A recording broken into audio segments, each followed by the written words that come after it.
أعوذ بالله من الشيطان الرجيم.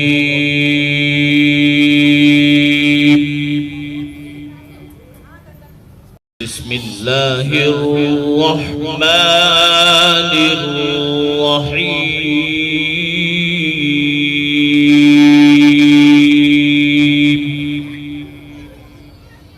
بسم اللہ الرحمن الرحیم.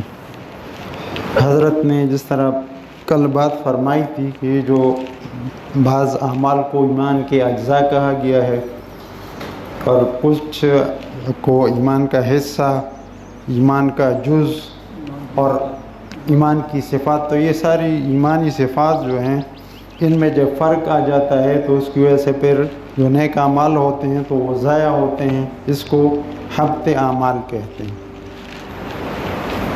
حبط اعمال یعنی نیک اعمال کے بربادی کے اسباب. بربادی کے اسباب. قرآن و حدیث میں بعض کاموں کے کرنے پر نیک اعمال کے ضائع اور برباد ہونے، جس کو عربی میں حبط اعمال کہتے ہیں، کا ذکر آتا ہے. اہل سنت والجماعت کے نزدیک حبط اعمال کی دو قسمیں ہیں. نمبر 1 حبط حقیقی.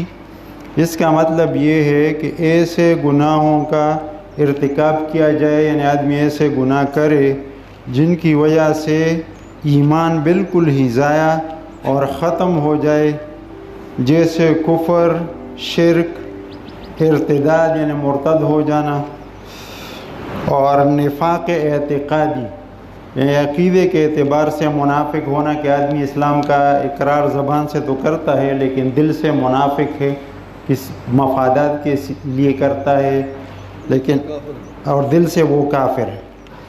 یہاں تمام نیک اعمال ضائع ہو جاتے ہیں. ایسے آدمی کے تمام نیک اعمال جو ہیں وہ ضائع ہو جاتے ہیں. نمبر 2 حبط نسبی، جس کو حبط اعتباری یا حبط اضافی بھی کہتے ہیں. نسبی حضرت نون سین بھی، یہ بھی نسبی. اور حبط اعتباری، حبط اعتباری جی حضرت، جی حضرت.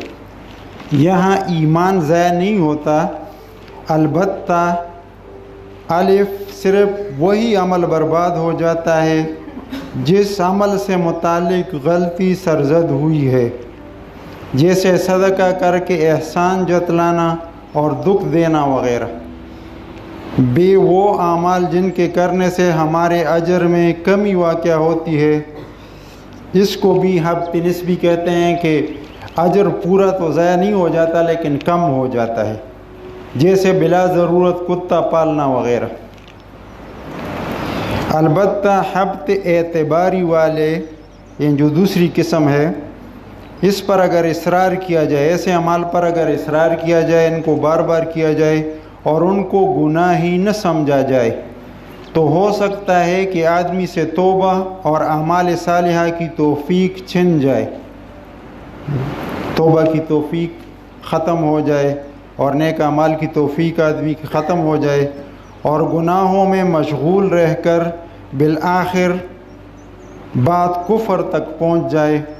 اللہ تعالی ہم سب کی حفاظت فرمائے. ذیل میں ان افعال کو ذکر کیا جائے گا جن سے نیک اعمال ضائع ہو جاتے ہیں. حبط اعمال کا پہلا سبب حضور صلی اللہ علیہ وسلم کی بے ادبی اور اسی طرح آپ صلی اللہ علیہ وسلم کی وفات کے بعد علماء و مشائخ کی بے ادبی. اس کا ذکر سورہ حجرات کی پہلی 2 آیات میں ہے. آیات مع ترجمہ درج ذیل ہیں. یا ایھا الذین آمنوا لا تقدموا بین یدی اللہ ورسولہ واتقوا اللہ ان اللہ سمیع علیم. یا ایھا الذین آمنوا لا ترفعوا اصواتکم فوق صوت النبی ولا تجہروا له بالقول كجهر بعضكم لبعض ان تحبط اعمالكم وانتم لا تشعرون.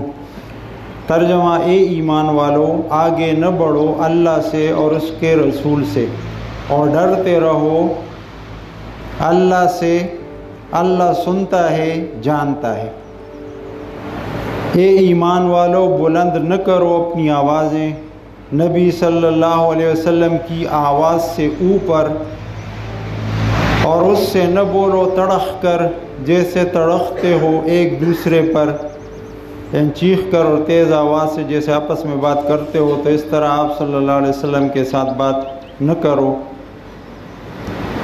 کہیں عکارت نہ ہو جائیں تمہارے کام اور تم کو خبر بھی نہ ہو۔ ان آیات میں حبط اعمال کا سبب رسول اللہ صلی اللہ علیہ وسلم سے آگے بڑھنا، یعنی کسی بھی چیز میں، اور آپ صلی اللہ علیہ وسلم کی آواز پر اپنی آواز کو بلند کرنا بتایا گیا ہے۔ اسی طرح روضہ اقدس کے سامنے بھی زیادہ بلند آواز سے سلام و کلام کرنا خلاف ادب اور ممنوع ہے، ادب کے خلاف ہے اور اس سے منع کیا گیا ہے۔ اسی طرح مدینہ منورہ میں بدعت کو رواج دینا، بدعت ایسی چیز کو کہتے ہیں کہ کوئی نئی چیز آدمی اپنی طرف سے دین میں اس کو رواج دے اور پھر اس کو ثواب کا کام سمجھے، یا کسی بدعتی کو جگہ فراہم کرنا، اور ظلم کے طور پر اہل مدینہ جگہ فراہم کرنا، جی حضرت، جگہ فراہم کرنا، جگہ دینا، جی حضرت، کیا مطلب ہوا؟ کسی بدعتی کو ادھر رہائش کے لیے جگہ دینا یا اس کی تائید کرنا، جگہ فراہم کرنا، لیکن جگہ فراہم کرنا، بیٹھنے کی جگہ مسجد میں آئے، جی رہنے کی جگہ محلے میں آئے، جی یا پلیٹ فارم مہیا کرنا کہ جہاں پر وہ اپنی فارم لینا، جی جس سے اس کی تائید ہو، اس کا پھیلاؤ ہو، جی اس کی تشریح کرنی ہوگی۔ جی حضرت، یہ دیکھ لیں گے حضرت۔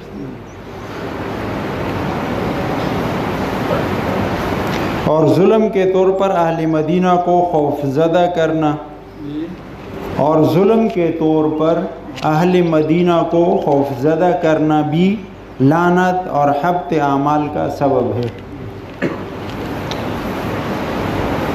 علماء دین اور دینی مقتداؤں کا بھی یہی ادب ہے، جو دینی بڑے ہیں علماء مشائخ، تو ان کا بھی یہی ادب ہے۔ بعض علماء نے فرمایا ہے کہ اگر کسی صالح بزرگ کو کسی نے اپنا مرشد بنایا ہو، اس کے ساتھ گستاخی اور بے ادبی کا بھی یہی حال ہے۔ یہ خلاصہ از معارف القرآن مفتی شفیع صاحب رحمۃ اللہ علیہ۔ حبط اعمال کا دوسرا سبب صحابہ کرام رضوان اللہ علیہم اجمعین کی بے ادبی۔ حضور صلی اللہ علیہ وسلم کا ارشاد ہے کہ جو شخص میرے صحابہ کو گالیاں دے، اس پر اللہ کی لعنت اور فرشتوں کی لعنت اور تمام آدمیوں کی لعنت، نہ اس کا فرض قبول ہے نہ نفل۔ نمبر 3، حبط اعمال کا تیسرا سبب کسی حکومتی عہدے یا منصب پر غیر اہل کو بٹھانا۔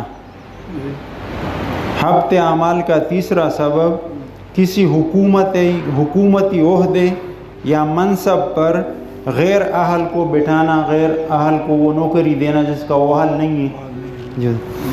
بعض روایات میں ہے کہ جس شخص نے کوئی عہدہ کسی شخص کے سپرد کیا، حالانکہ اس کے علم میں تھا کہ دوسرا آدمی اس عہدہ کے لیے اس سے زیادہ قابل اور اہل ہے، تو اس نے اللہ کی خیانت کی اور رسول صلی اللہ علیہ وسلم کی اور سب مسلمانوں کی خیانت کی۔ ایک دوسری حدیث میں رسول کریم صلی اللہ علیہ وسلم کا ارشاد ہے کہ جس شخص کو عام مسلمانوں کی کوئی ذمہ داری سپرد کی گئی ہو، پھر اس نے کوئی عہدہ کسی شخص کو محض دوستی و تعلق کی مد میں بغیر اہلیت معلوم کیے ہوئے دے دیا، اس پر اللہ کی لعنت ہے، نہ اس کا فرض مقبول ہے نہ نفل، یہاں تک کہ وہ جہنم میں داخل ہو جائے۔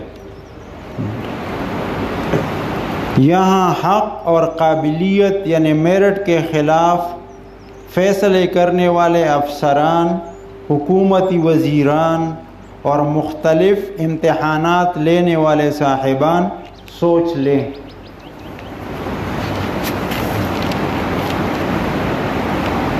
حبط اعمال کا چوتھا سبب شرعی سزا کے ملنے میں رکاوٹ بننا، چونکہ شرعی سزاؤں کے نفاذ ہی میں امن و سکون ہے، اس لیے جو شخص ان سزاؤں کو باوجود قدرت کے نافذ نہیں کرتا، اس کا بس ہے، طاقت ہے، پھر بھی ان سزاؤں کو نافذ نہیں کرتا یا ان کے نفاذ میں رکاوٹ بنتا ہے، وہ اللہ کے ہاں بہت بڑا مجرم ہے۔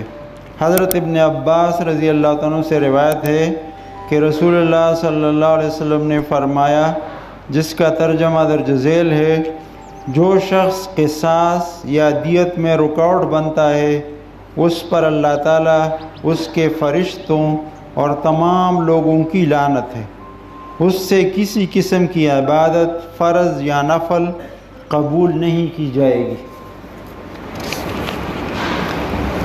حبط اعمال کا پانچواں سبب ریاکاری، یعنی دوسروں کو دکھانے کے لیے کوئی نیک عمل کرنا۔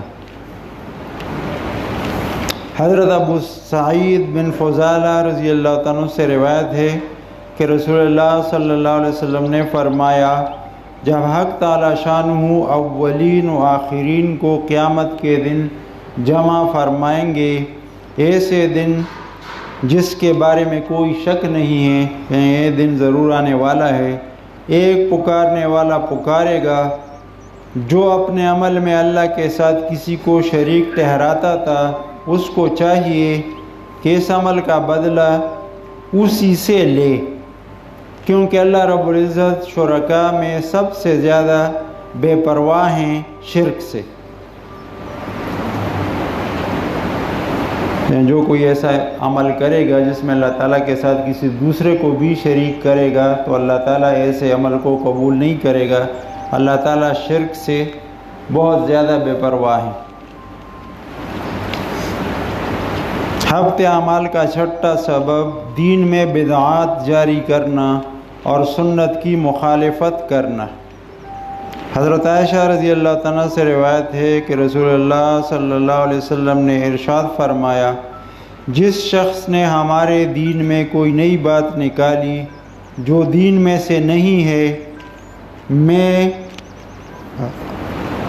حضرت عائشہ رضی اللہ عنہ سے روایت ہے کہ رسول اللہ صلی اللہ علیہ وسلم نے ارشاد فرمایا، جس شخص نے ہمارے دین میں کوئی نئی بات نکالی جو دین میں سے نہیں ہے، وہ رد یعنی مردود ہے۔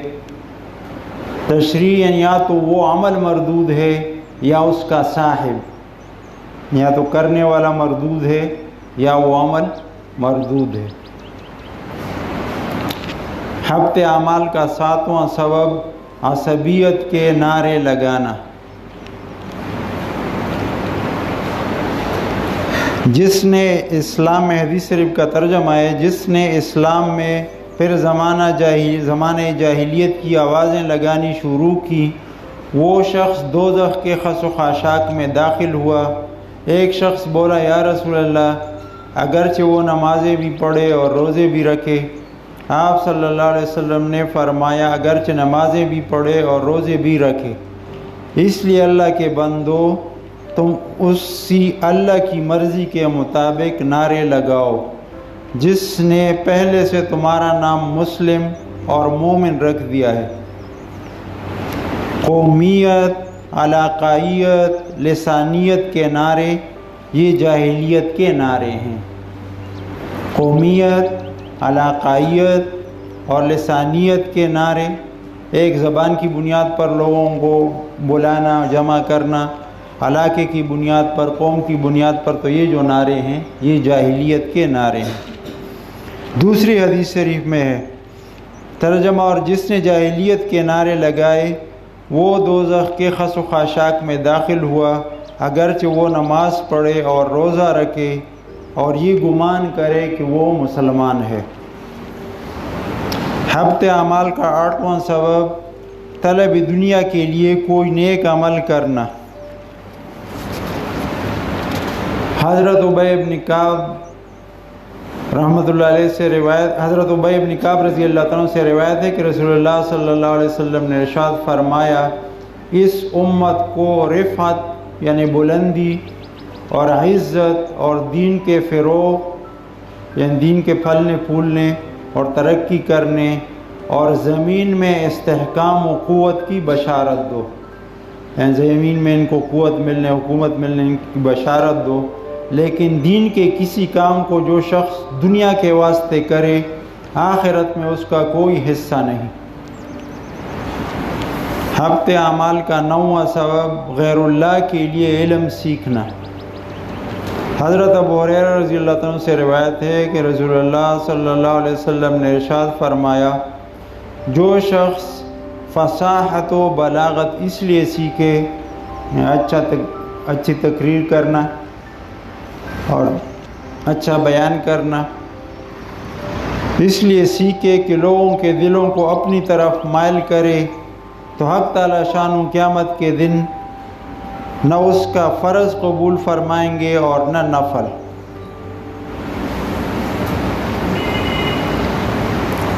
حبط اعمال کا 10واں سبب نماز عصر کو چھوڑ دینا۔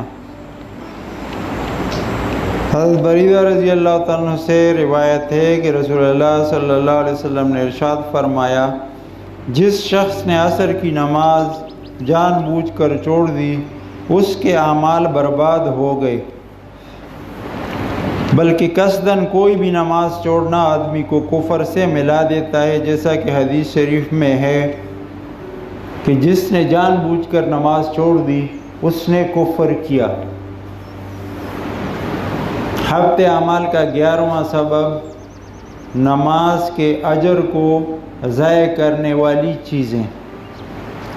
حضرت عبداللہ ابن عمر رضی اللہ عنہ سے روایت ہے کہ رسول اللہ صلی اللہ علیہ وسلم نے ارشاد فرمایا، حق تعالی شان 3 آدمیوں کی نماز قبول نہیں فرمائیں گے۔ نمبر 1، وہ شخص جو کسی قوم کا امام بنے حالانکہ وہ اس شخص کو یعنی کسی معقول عذر کی بنا پر ناپسند کرتے ہوں۔ نمبر 2، وہ شخص جو جان بوجھ کر نماز قضا کر دے۔ نمبر 3، وہ شخص جو آزاد آدمی کو غلام بنا لے۔ ایک اور روایت میں دوسرے اور تیسرے کی جگہ یوں آیا ہے، دوسرے وہ عورت جو رات اس حال میں گزارے کہ اس کا خاوند اس پر خفا ہو۔ تیسرے وہ 2 مسلمان بھائی جو آپس میں قطع تعلق رکھنے والے ہوں، تو ان کے اعمال کا ثواب جو ہے وہ کم ملے گا۔ حبط اعمال کا 12واں سبب دل کی غفلت۔ ترجمہ حضرت ابن عثمان ابی حراش حضرت ابن عثمان ابن ابی حرش رضی اللہ عنہ سے روایت ہے کہ نبی کریم صلی اللہ علیہ وسلم نے ارشاد فرمایا کہ اللہ تعالیٰ کسی بندے کے عمل کو اس وقت تک قبول نہیں فرماتے جب تک کہ اس کا دل اس کے بدن کے ساتھ حاضر نہ ہو، یعنی یکسوئی اور قلبی توجہ کے ساتھ عمل نہ کیا جائے تو قبول نہیں ہوتا۔ حبط اعمال کا 13واں سبب ترک نماز۔ حضرت عمر بن الخطاب رضی اللہ عنہ سے روایت ہے، فرماتے ہیں کہ رسول اللہ صلی اللہ علیہ وسلم نے ارشاد فرمایا، جس شخص نے جان بوجھ کر بلا کسی شرعی عذر کے نماز چھوڑ دی، اللہ تعالیٰ اس کے عمل کو برباد کر دیں گے اور حق تعالیٰ شان اس سے بری الذمہ ہو جائیں گے، حتیٰ کہ وہ اللہ عز و جل کی طرف رجوع کرے توبہ کرتے ہوئے، یعنی وہ صدق کے دل سے توبہ کرے۔ حبط اعمال کا 14واں سبب ترک جمعہ۔ ترجمہ حضرت جابر بن عبداللہ رضی اللہ عنہ سے روایت ہے کہ رسول اللہ صلی اللہ علیہ وسلم نے ایک بار ہمیں خطاب فرمایا اور اس خطاب میں نماز جمعہ کے بارے میں ارشاد فرمایا، جس نے زندگی میں یا میرے دنیا سے پردہ کرنے کے بعد ہلکا سمجھتے ہوئے یا اس کا انکار کرتے ہوئے چھوڑا، اس کے لیے امام عادل ہو یا ظالم، تو اللہ تعالیٰ اس کے متفرق امور کو جمع نہ کرے، اللہ تعالیٰ اس کے امور میں، اس کے کاموں میں برکت نہ دے، خبردار اس کی نماز قبول نہیں ہے، خبردار اس کی زکوٰۃ قبول نہیں ہے، خبردار اس کا حج قبول نہیں ہے، خبردار اس کا روزہ قبول نہیں ہے، خبردار اس کی کوئی نیکی قبول نہیں ہے حتیٰ کہ وہ توبہ کرے۔ اور جس شخص نے توبہ کر لی تو حق تعالی نظر رحمت سے اس کی طرف متوجہ ہو جائیں گے، یعنی اس کی توبہ قبول فرمائیں گے۔ تو نماز جمعہ کا بہت زیادہ خیال رکھنا چاہیے۔ ہفتے اعمال کا 15واں سبب تقدیر کو جھٹلانا۔ رسول اللہ صلی اللہ علیہ وسلم کا فرمان ہے جس کا ترجمہ ہے، اللہ تعالیٰ 3 قسم کے لوگوں سے نہ فرض قبول کرے گا اور نہ نفل۔ نمبر 1 والدین کی نافرمان اولاد، نمبر 2 خرچ کر کے احسان جتلانے والا، نمبر 3 تقدیر کو جھٹلانے والا۔ ہفتے اعمال کا 16واں سبب والدین کی نافرمانی۔ حضرت صوبان رضی اللہ عنہ سے روایت ہے کہ نبی کریم صلی اللہ علیہ وسلم نے ارشاد فرمایا کہ 3 صفات ایسی ہیں جن کے ہوتے ہوئے کوئی عمل نفع نہیں دے گا۔ نمبر 1 اللہ تعالیٰ کے ساتھ شریک ٹھہرانا، نمبر 2 والدین کی نافرمانی، نمبر 3 میدان جنگ سے بھاگنا۔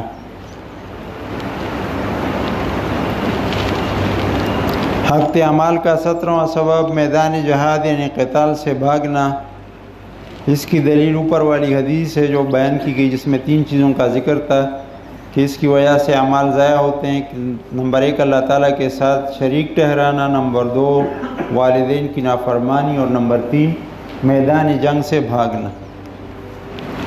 ہفتے اعمال کا 18واں سبب حرام کھانا۔ حضرت ابن عباس رضی اللہ عنہ سے روایت ہے کہ رسول اللہ صلی اللہ علیہ وسلم نے حضرت سعد ابن ابی وقاص رضی اللہ عنہ سے ارشاد فرمایا، اے سعد اپنا کھانا حلال رکھو، یعنی حلال کھایا کرو، مستجاب الدعا بن جاؤ گے، تمہاری دعائیں جو ہے وہ قبول ہوں گی۔ قسم ہے اس ذات کی جس کے قبضہ میں میری جان ہے، آدمی لقمہ حرام اپنے پیٹ میں ڈالتا ہے جس کی نحوست سے، جس کی وجہ سے جو بے برکتی آتی ہے، 40 دن تک کوئی عمل قبول نہیں ہوتا۔ حرام کمائی سے جس کا گوشت پرورش پائے، دوزخ کی آگ اس کے لیے زیادہ مناسب ہے۔ ہفتے اعمال کا 19واں سبب حرام پہننا۔ حضرت عبداللہ ابن عمر رضی اللہ عنہ سے روایت ہے کہ جس شخص نے 10 درہم میں کوئی کپڑا خریدا اور ان میں 1 درہم بھی حرام کا تھا، جب تک وہ کپڑا اس کے جسم پر رہے گا اس کی کوئی نماز اللہ تعالیٰ کے ہاں قبول نہ ہوگی۔ یہ بیان کر کے حضرت ابن عمر رضی اللہ عنہ نے اپنی 2 انگلیاں اپنے دونوں کانوں میں داخل کیں اور بولے، بہرے ہو جائیں میرے یہ دونوں کان اگر رسول اللہ صلی اللہ علیہ وسلم کو یہ بات فرماتے نہ سنا ہو۔ یعنی جو کچھ میں نے کہا ہے، یعنی میں نے جو کچھ کہا ہے خود رسول اللہ صلی اللہ علیہ وسلم سے سنا ہے۔ ہفتے اعمال کا 20واں سبب کسی کا حق غصب کرنا، کسی کا حق جو ہے وہ چھین لینا۔ ترجمہ حضرت سعد ابن ابی وقاص رضی اللہ عنہ سے روایت ہے کہ رسول اللہ صلی اللہ علیہ وسلم نے ارشاد فرمایا، جو شخص ایک بالشت زمین کسی دوسرے کی ظلم سے چھین لے گا، قیامت کے دن وہ حصہ 7 زمینوں تک طوق بنا کر اس ظالم کی گردن میں ڈال دیا جائے گا، نہ اس کے فرض قبول ہوں گے اور نہ نفل۔ ہفتے اعمال کا 21واں سبب قطع رحمی، قریبی رشتہ داروں کے ساتھ تعلقات جو ہے وہ ختم کرنا۔ حضرت ابو ہریرہ رضی اللہ عنہ سے روایت ہے کہ رسول اللہ صلی اللہ علیہ وسلم نے ارشاد فرمایا، کہ بنی آدم کے اعمال ہر شب جمعہ کو پیش کیے جاتے ہیں، قطع رحمی کرنے والے کا عمل قبول نہیں کیا جاتا۔ چیزوں سے حبط اعمال۔ حدیث شریف کا ترجمہ چیزیں ہیں جو اعمال کو ضائع کرتی ہیں۔ نمبر 1، لوگوں کے عیوب تلاش کرنا، لوگوں کی کمیاں کوتاہیاں وہ تلاش کرنا۔ نمبر 2، دل کی سختی۔ نمبر 3، دنیا کی محبت، اور دنیا کی محبت ایسی کہ وہ جو دین پر غالب ہو، اس کے لیے پھر آدمی دین کے کاموں کو چھوڑے، حلال حرام کی تمیز نہ کرے، تو یہ دنیا کی محبت ہے۔ حیا کی قلت، دل کی سختی جو ہے نا، کہ دل سخت ہو، وہ قبر آخرت کی کوئی بات ہو تو اس پر اثر نہ ہوتا ہو، دین کی بات بیان کی جائے تو دل اس سے متاثر نہ ہوتا ہو، تو یہ بھی اکثر جو غیر اللہ کے ساتھ زیادہ تعلق ہے، کہ لوگوں کے ساتھ زیادہ بے ضرورت کے ملنا جلنا اور ایسے تعلقات رکھنا جن کی کوئی ضرورت نہیں ہے، تو اس کی وجہ سے آدمی کا دل جو ہے وہ سخت ہو جاتا ہے۔ حیا کی قلت، یعنی آدمی میں حیا کم ہو، تو اس کی وجہ سے بھی جو نیک اعمال ہیں وہ ضائع ہوتے ہیں۔ نمبر 5، امیدوں کا طویل ہونا، کہ آدمی جو ہے وہ 100 سال کے لیے منصوبہ بندی کرے کہ 20 سال بعد میں یہ کام کروں گا، 30 سال کے بعد یہ کروں گا، اس کے لیے مجھے اتنے پیسوں کی ضرورت ہے، یہ مجھے چیزیں چاہیے کہ یہ کام میں پورا کروں۔ اور نمبر 6، وہ ظالم جو اپنے ظلم سے باز نہیں آتا، مسلسل ظلم کرتا رہتا ہے، تو اس سے جو ہیں نیک اعمال وہ ضائع ہوتے ہیں۔ حبط اعمال کا 22واں سبب لوگوں کے عیوب تلاش کرنا۔ اس کی دلیل مذکورہ بالا حدیث ہے جس میں چیزوں کا ذکر آیا ہے۔ اس کے علاوہ ایک دوسری حدیث میں ہے، حضرت عبداللہ بن عمر رضی اللہ عنہما سے روایت ہے کہ رسول اللہ صلی اللہ علیہ وسلم ممبر پر چڑھے اور آپ صلی اللہ علیہ وسلم نے بلند آواز سے پکارا اور فرمایا، اے وہ لوگو جو زبان سے اسلام لائے ہو اور ان کے دلوں میں ابھی ایمان پوری طرح اترا نہیں ہے، مسلمان بندوں کو ستانے سے، ان کو تکلیف دینے سے اور ان کو عار دلانے سے، شرم دلانے سے اور شرمندہ کرنے اور ان کے چھپے ہوئے عیبوں کے پیچھے پڑنے سے باز رہو، ان کاموں کو چھوڑو، کیونکہ اللہ کا قانون ہے کہ جو کوئی اپنے مسلمان بھائی کے چھپے عیبوں کے پیچھے پڑے گا اور اس کو رسوا کرنا چاہے گا تو اللہ تعالیٰ اس کے عیوب کے پیچھے پڑے گا، اور جس کے عیوب کے پیچھے اللہ تعالیٰ پڑے گا وہ اس کو ضرور رسوا کرے گا۔ احسان مطلب یہ ہوا کہ اگر کوئی آدمی کسی مسلمان کے عیوب کو تلاش کرنے کی کوشش کرے گا، اس کے پیچھے پڑے گا، تو اللہ تعالیٰ اس آدمی کے عیبوں کو لوگوں پر کھولے گا، اور جس کے عیبوں کو اللہ تعالیٰ لوگوں پر کھولے تو پھر وہ کیسے بچ سکے گا۔ حبط اعمال کا 23واں سبب دل کی سختی۔ دل کی سختی کا اعمال کے لیے محبط ہونا، یعنی اعمال کو ضائع کرنے والی ہونا، ابھی چیزوں والی حدیث میں صراحتاً مذکور ہے۔ اس کے علاوہ دوسری حدیث شریف میں ہے، ترجمہ حضرت جریر رضی اللہ عنہ سے روایت ہے، وہ رسول اللہ صلی اللہ علیہ وسلم سے روایت کرتے ہیں کہ آپ صلی اللہ علیہ وسلم نے فرمایا، جو آدمی نرمی کی صفت سے محروم کیا گیا وہ سارے خیر سے محروم کیا گیا۔ اور دل کی نرمی جو ہے وہ دینی مجالس میں آنے اور اللہ تعالیٰ کا ذکر کرنے، تلاوت کرنے، دینی اعمال کو اختیار کرنے سے پیدا ہوتی ہے۔ حبط اعمال کا 24واں سبب دنیا کی محبت۔ تو اس کی دلیل بھی اوپر مذکورہ حدیث جس میں حبط اعمال کے سلسلے میں چیزوں کا ذکر ہے۔ ایک دوسری حدیث شریف کا مفہوم ہے کہ دنیا کی محبت ہر خطا کی جڑ ہے، دنیا کی محبت ہر خطا کی جڑ ہے۔ حضور صلی اللہ علیہ وسلم کا ارشاد ہے کہ بعض لوگ قیامت کے دن اتنے اعمال لے کر آئیں گے جیسا کہ ملک عرب کے پہاڑ، لیکن وہ جہنم میں ڈال دیے جائیں گے کسی نے پوچھا یا رسول اللہ کیا یہ لوگ نمازی ہوں گے؟ حضور صلی اللہ علیہ وسلم نے فرمایا نمازی بھی ہوں گے، روزہ دار بھی ہوں گے، بلکہ تہجد گزار ہوں گے، لیکن جب دنیا کی کوئی چیز یعنی دولت عزت وغیرہ ان کے سامنے آ جائے تو ایک دم اس پر کود پڑتے ہیں، یعنی جائز و ناجائز کی پرواہ نہیں کرتے۔ ہفتے اعمال کا 25واں سبب حیا کی کمی، اس کی دلیل بھی جو ہے وہ مذکورہ بالا حدیث شریف ہے۔ ایک اور حدیث شریف میں ہے یا الحیاء شعبۃ من الایمان، ترجمہ حیا ایمان کا ایک خصوصی شعبہ ہے۔ دوسری حدیث شریف کا ترجمہ ہے 3 آدمی جنت میں نہیں جائیں گے، نمبر 1 ماں باپ کا نافرمان، نمبر 2 دیوس، اور نمبر 3 مردوں کی مشابہت اختیار کرنے والی عورتیں۔ دیوس بے غیرت کو کہتے ہیں جو خود اپنی بیوی کے ناموس کی حفاظت نہیں کرتا۔ اس حدیث شریف اور ایک اور حدیث شریف کو ترجمہ کے ساتھ لکھنے کے بعد جو صاحب کتاب ہیں جس کتاب سے مضمون لیا گیا ہے،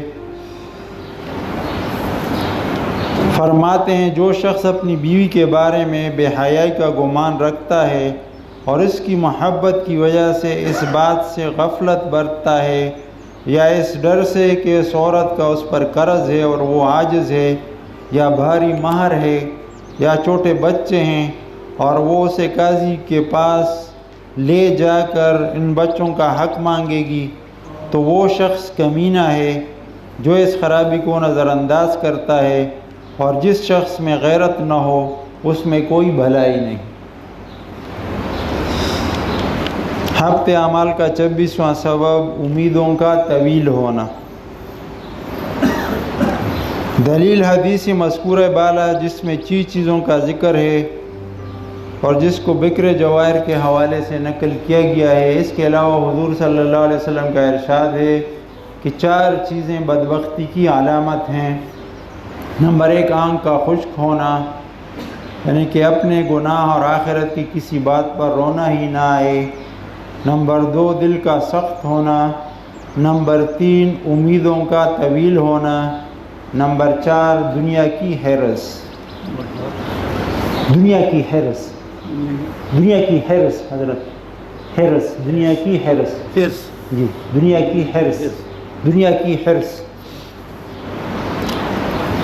ہفتے اعمال کا 27واں سبب ظلم۔ دلیل وہی حدیث ہے جس میں چیزوں کا ذکر ہے۔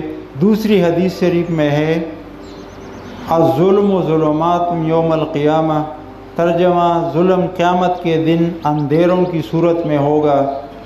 جو شخص قیامت کے دن نماز، زکوٰۃ، روزے اور حج کے ساتھ آئے گا لیکن کسی کو گالی دی ہوگی، کسی کا مال لیا ہوگا، کسی کی بے عزتی کی ہوگی، کسی کو مارا ہوگا اور کسی کا خون بہایا ہوگا، اس حدیث شریف میں ایسے آدمی کو حدیث شریف میں آخرت کا مفلس کہا گیا ہے کہ آخرت کا غریب اور مفلس۔ پہلے اس کی نیکیاں حقداروں میں تقسیم کی جائیں گی اور جب وہ ختم ہو جائیں گی تو پھر حقداروں کے گناہ اس پر ڈال دیے جائیں گے اور آخر کار اسے جہنم میں ڈال دیا جائے گا۔ ہفتے اعمال کا 28واں سبب غیبت۔ حضور صلی اللہ علیہ وسلم سے روایت ہے قیامت کے دن ایک آدمی لایا جائے گا کہ اس کا نامہ اعمال کھلا ہوگا جس میں وہ دیکھ کر کہے گا اے میرے رب کہاں ہیں میری فلاں نیکیاں جن کو میں نے کیا تھا، وہ تو نامہ اعمال میں موجود نہیں ہے۔ حق تعالی شانہ اس کو ارشاد فرمائیں گے کہ تیری غیبت نے ان کو مٹا دیا، جو نیک اعمال کیے تھے تو اب نامہ اعمال میں موجود نہیں ہے، اور اللہ تعالیٰ کی طرف سے اس کو کہا جائے گا کہ تیری غیبت نے ان نیکیوں کو مٹا دیا۔ ہفتے اعمال کا 29واں سبب حسد۔ حضرت ابو ہریرہ رضی اللہ عنہ سے روایت ہے کہ رسول اللہ صلی اللہ علیہ وسلم نے ارشاد فرمایا، حسد سے بچو، کیونکہ حسد آدمی کی نیکیوں کو اس طرح کھا جاتا ہے جس طرح آگ لکڑی کو کھا جاتی۔ حسد کسی مسلمان کی اچھی حالت کو دیکھ کر آدمی تمنا کرے کہ اس سے یہ ضائع ہو جائے، اس کو مالداری حاصل ہے، یہ اس کی ختم ہو جائے، اچھی اس کو نوکری ملے، یہ اس کی ختم ہو جائے، کوئی اچائی، کوئی اچھی حالت جو دوسرے مسلمان کو نصیب ہے تو اس کے بارے میں یہ جذبہ رکھنا کہ اس کی اچھی حالت ختم ہو جائے اور خراب حالت میں چلا جائے، یہ حسد، اور اس سے نیک اعمال جو ہیں وہ جل جاتے ہیں۔ حبط اعمال کا 30واں سبب کسی انسان کے بارے میں عدم مغفرت کا حکم لگانا، کسی انسان کے بارے میں یہ کہنا کہ اس کی مغفرت نہیں ہوگی، اس کی بخشش نہیں ہوگی، یہ پکا دوزخی ہے، دوزخ میں جائے گا، تو یہ کہنا جو ہے بڑی سخت بات ہے۔ حضرت جندب رضی اللہ عنہ سے روایت ہے کہ رسول اللہ صلی اللہ علیہ وسلم نے ارشاد فرمایا، ایک آدمی نے یوں کہا کہ اللہ تعالیٰ فلاں شخص کی مغفرت نہیں فرمائیں گے، تو حق تعالیٰ شانہ نے ارشاد فرمایا، کون ہے جو میرے بارے میں قسم کھا کر یہ کہتا ہے کہ میں فلاں کی مغفرت نہیں کروں گا؟ تحقیق میں نے اس یعنی گناہ گار بندے کی مغفرت کر دی اور تیرے عمل کو برباد کر دیا۔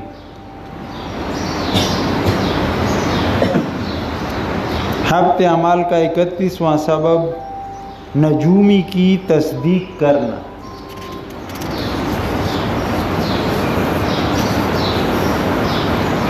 ترجمہ حضرت صفیہ بنت ابی عبید سے روایت ہے کہ رسول اللہ صلی اللہ علیہ وسلم نے فرمایا، جو شخص نجومی کے پاس آئے اور اس سے کسی چیز کے بارے میں پوچھے پھر اس کی بات پر یقین کرے تو 40 دن تک اس کی نماز قبول نہیں ہوگی۔ حبط اعمال کا 32واں سبب چھپ چھپ کر بدکاریاں کرنا۔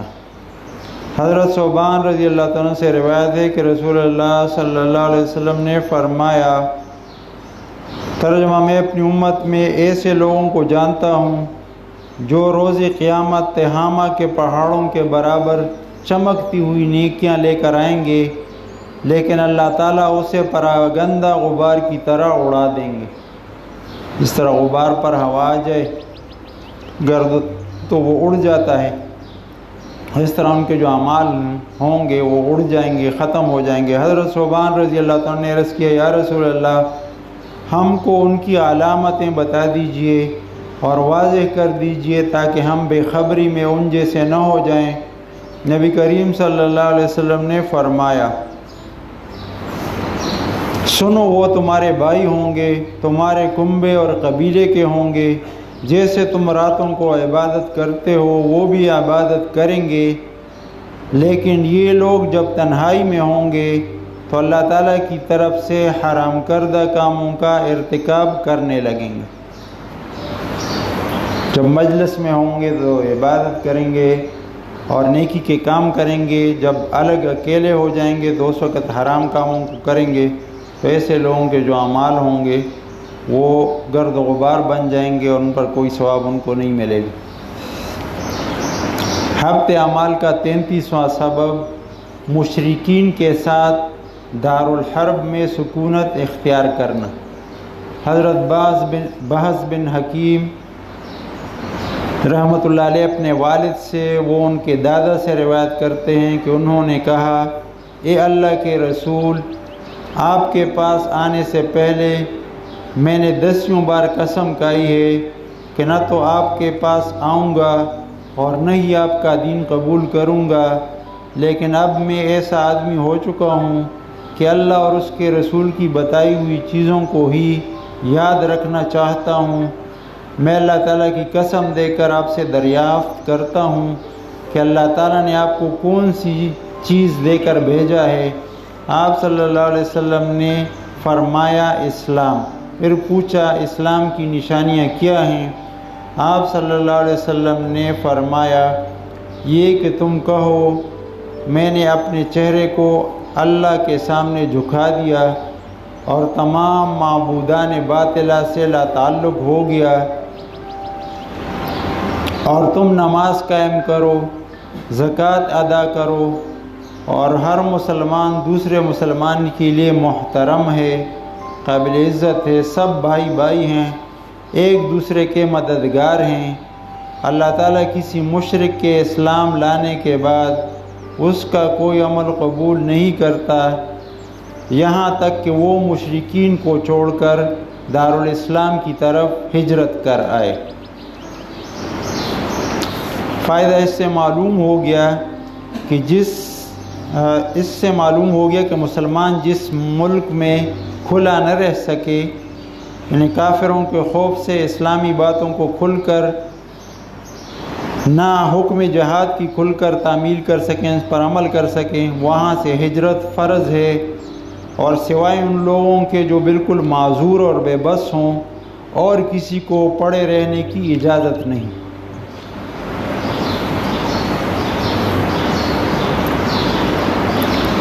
مظاہر حق جدید جلد اول صفحہ 97 میں ایمان کی شاخوں کے ذیل میں لکھا ہے دارالحرب یا ایسے ملک سے جہاں فسق و فجور، فحاشی و بے حیائی اور منکرات و بدعات کا زور ہو، دارالاسلام کی طرف ہجرت کر جانا، یعنی ایسا کرنا ایمان کی شاخ ہے۔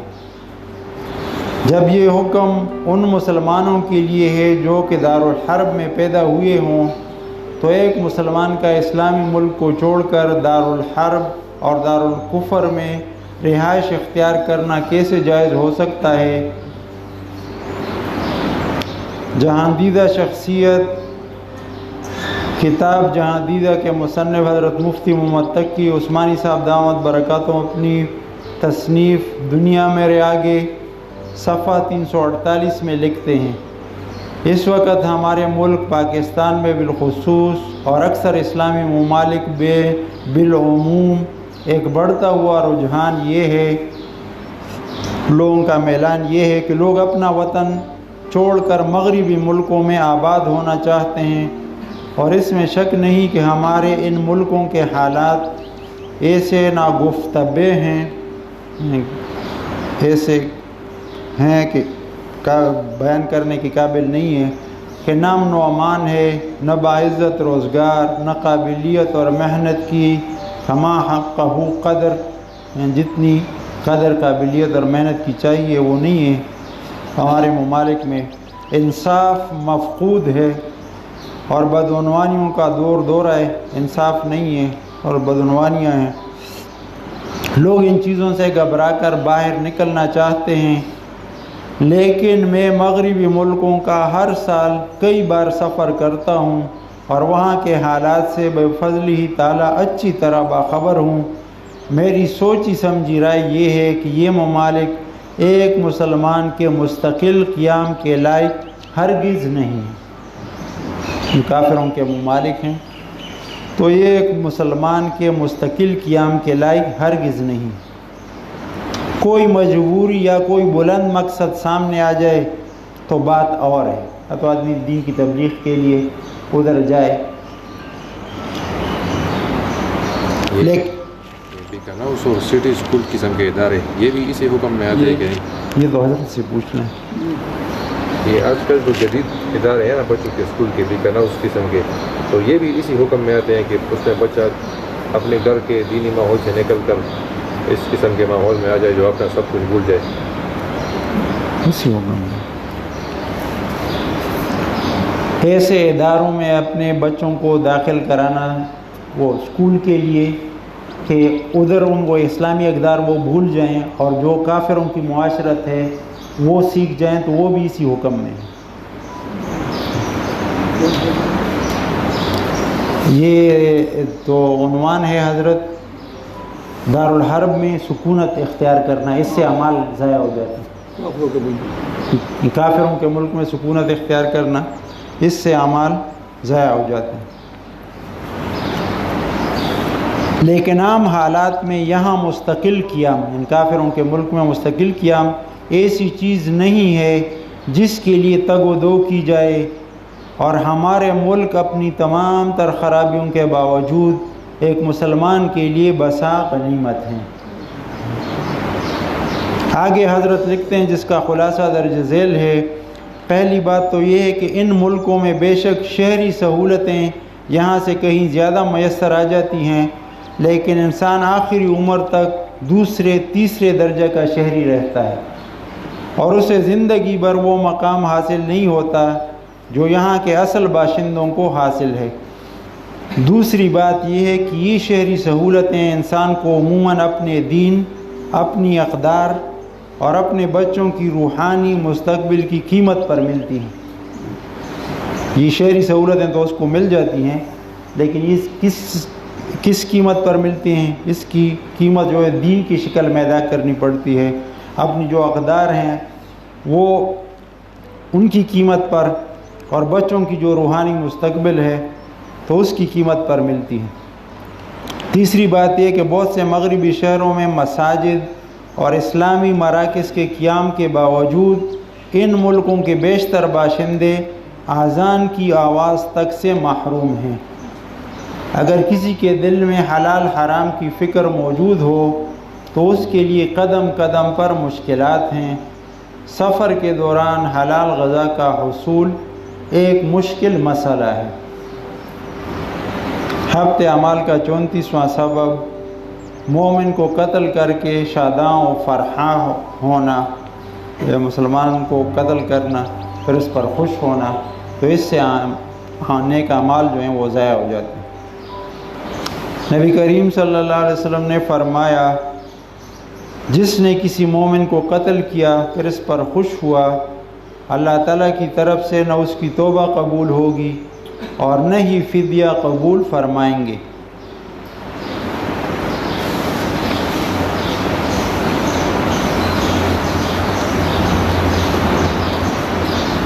اس کا دوسرا ترجمہ بھی ہو سکتا ہے، ایک میں تو یہ فدیہ لفظ آ گیا، اور دوسرا ترجمہ یہ لغت کے اعتبار سے اگر کریں گے تو وہ یہ بنے گا، جس نے کسی مومن کو قتل کیا پھر اس پر خوش ہوا، اللہ تعالیٰ نہ اس کی فرض عبادت کو قبول فرمائیں گے اور نہ نفل عبادت۔ ہفتے اعمال کا 35واں سبب ناحق فیصلہ کرنا۔ علامہ ذہبی رحمۃ اللہ علیہ نے اپنی کتاب الکبائر میں 31ویں گناہ کبیرہ کا عنوان باندھا ہے برا قاضی۔ برا قاضی برا قاضی قاضی قاضی قاضی برا قاضی برا قاضی۔ اس میں تحریر فرماتے ہیں امام حاکم رحمۃ اللہ علیہ نے اپنی صحیح میں اپنی سند سے حضرت طلحہ ابن عبید اللہ رضی اللہ عنہ سے روایت کیا۔ وہ نبی کریم صلی اللہ علیہ وسلم سے روایت کرتے ہیں کہ آپ صلی اللہ علیہ وسلم نے فرمایا، ترجمہ اللہ تعالیٰ ایسے حاکم کی نماز قبول نہیں کرتا جو اللہ تعالیٰ کے اتارے گئے قانون کے بغیر فیصلہ کرے۔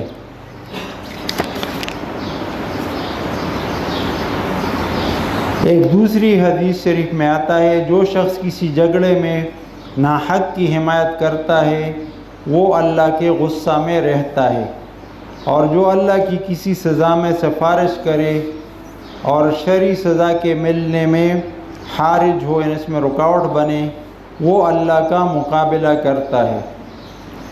دوسری حدیث شریف میں ہے، حضرت انس رضی اللہ عنہ سے روایت ہے کہ رسول اللہ صلی اللہ علیہ وسلم نے فرمایا، حکمرانی قریش کا حق ہے، ان کے تم پر کچھ حقوق ہیں جس طرح تمہارے حقوق ان کے ذمے ہیں۔ ان حکمرانوں کو چاہیے کہ جب ان سے رحم کی درخواست کی جائے تو وہ رعایا پر رحم کریں، اگر کوئی وعدہ کریں تو اسے پورا کریں، جب فیصلے کریں تو عدل و انصاف سے کام لیں، اگر وہ ایسا نہیں کریں گے تو ان پر اللہ کی بلکہ تمام لوگوں کی لعنت ہوگی۔ امام حاکم رحمۃ اللہ علیہ نے حضرت بریدہ رضی اللہ عنہ کی روایت سے بیان کیا ہے، وہ فرماتے ہیں رسول اللہ صلی اللہ علیہ وسلم نے فرمایا قاضی 3 قسم کے ہیں، ایک قسم کے قاضی جنت میں جائیں گے اور دوسری قسم کے قاضی جہنم میں جائیں گے۔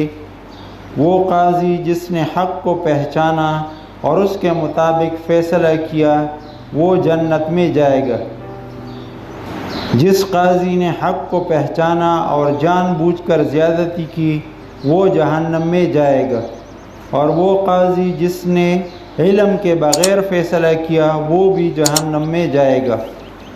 صحابہ کرام رضی اللہ تعالیٰ عنہم نے عرض کیا جاہل کا کیا گناہ ہے؟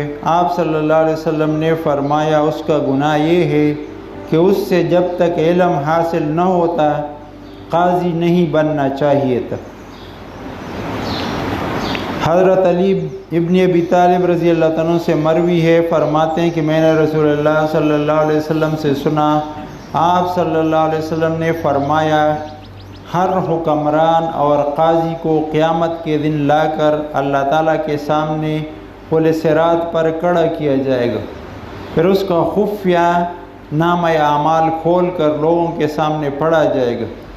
اگر انصاف پر مبنی ہوا تو اللہ تعالیٰ اس سے اس کے عدل کی وجہ سے نجات دے گا، اگر اس کے علاوہ صورت ہوگی تو پل صراط اس سے جھاڑ دے گا، اور اب اس کے ایک عضو سے دوسرے عضو تک اس قدر فاصلہ ہوگا، یعنی بہت زیادہ فاصلہ ہوگا، پھر وہ پل اسے جہنم کی طرف تیزی سے کھینچ کر لے جائے گا، یعنی اس کو جہنم میں پھینک دیا جائے گا۔ حضرت ابو ہریرہ رضی اللہ عنہ سے مروی ہے، فرماتے ہیں رسول اکرم صلی اللہ علیہ وسلم نے فرمایا جسے قاضی بنایا گیا اسے چھری کے بغیر ذبح کیا گیا۔ حضرت قاضی فضیل ابن عیاض رحمۃ اللہ علیہ فرماتے ہیں قاضی کو چاہیے کہ ایک دن فیصلہ کرے اور ایک دن اپنے اوپر روئے۔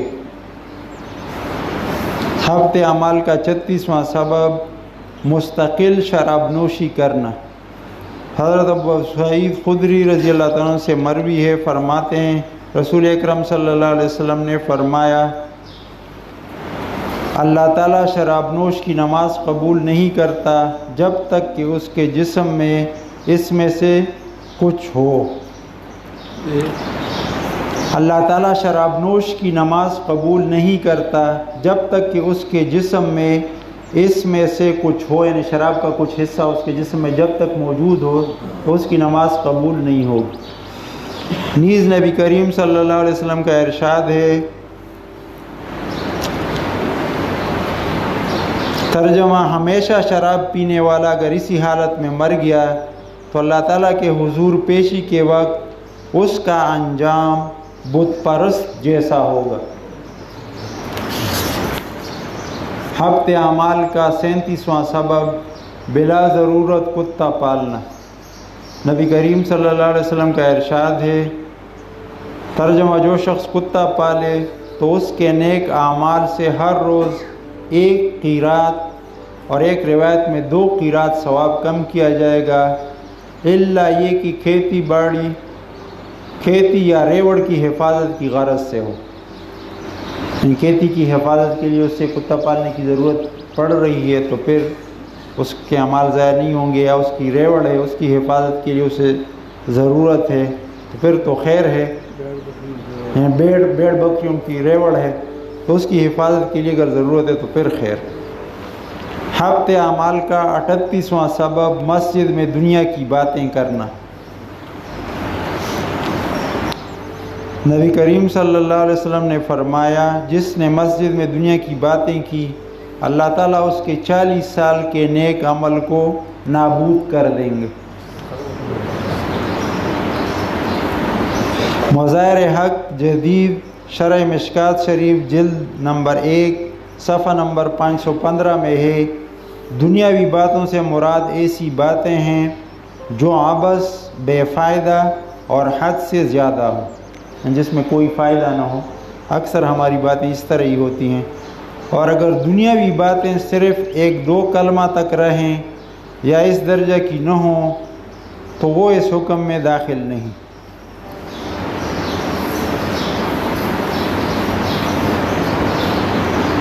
ایک دوسری کتاب کے حوالہ طریقہ نماز، اس میں لکھا ہے مسجدوں کی بے حرمتی اور بربادی کرنے والا شخص سب سے بڑا ظالم ہے۔ مسجد میں دنیا کی باتیں کرنے سے نیکیاں اس طرح ضائع ہو جاتی ہیں جس طرح سوکھی لکڑی کو آگ جلا دیتی ہے۔ اس کے بعد مزید لکھتے ہیں مسجد میں لڑائی اور جھگڑا، شور و غل اور اونچی آواز سے باتیں کرنے سے اعمال برباد ہو جاتے ہیں اور سخت سزا دی جا سکتی ہے۔ مسجد میں بیع و شراء سے بھی آپ صلی اللہ علیہ وسلم نے منع فرمایا ہے، خریدنے اور بیچنے سے بھی مسجد میں منع کیا گیا ہے۔ جی حضرت، بیع و شراء سے حضرت، بیع و شراء، خرید و فروخت۔ حبط اعمال کا 39واں سبب خود کو غیر باب کی طرف منسوب کرنا۔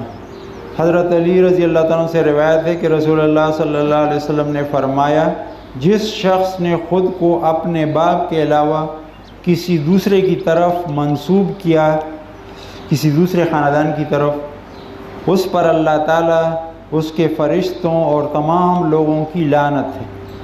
اللہ کے ہاں اس کی کوئی عبادت خواہ فرض ہو یا نفل قبول نہیں کی جائے گی۔ اس کے بعد مؤلف لکھتے ہیں ہمارے نزدیک جو لوگ خود کو اپنی برادری یا قوم کے علاوہ کسی دوسری برادری یا قوم کی طرف منسوب کرتے ہیں وہ مذکورہ حدیث کی زد میں آتے ہیں، گویا انہوں نے خود کو غیر باب کی طرف منسوب کیا۔ حبط اجر الابتلاء، کوئی مصیبت تکلیف آئی اور آدمی اس کے اجر سے محروم رہا تو یہ کب ہوتا ہے؟ 40واں سبب ہے۔ اب تک ان چیزوں کا ذکر ہوا جو عبادات اور نیک اعمال کے اجر کو ضائع کرتے ہیں۔ اس عنوان کے تحت ان چیزوں کو ذکر کیا جائے گا جو ابتلاء یعنی آزمائش و مصیبت کے اجر کو ضائع کرتے ہیں۔ ان میں 3 چیزیں ہیں۔ نمبر 1 جزا فضا کرنا، جزا فضا کرنے بہت زیادہ فریاد اور وہ کرنا۔ نمبر 2 کف افسوس ملنا، افسوس کے ہاتھ ملنا، کف افسوس ملنا یعنی ہاتھ ایسے ملنا افسوس کے اظہار کے لیے۔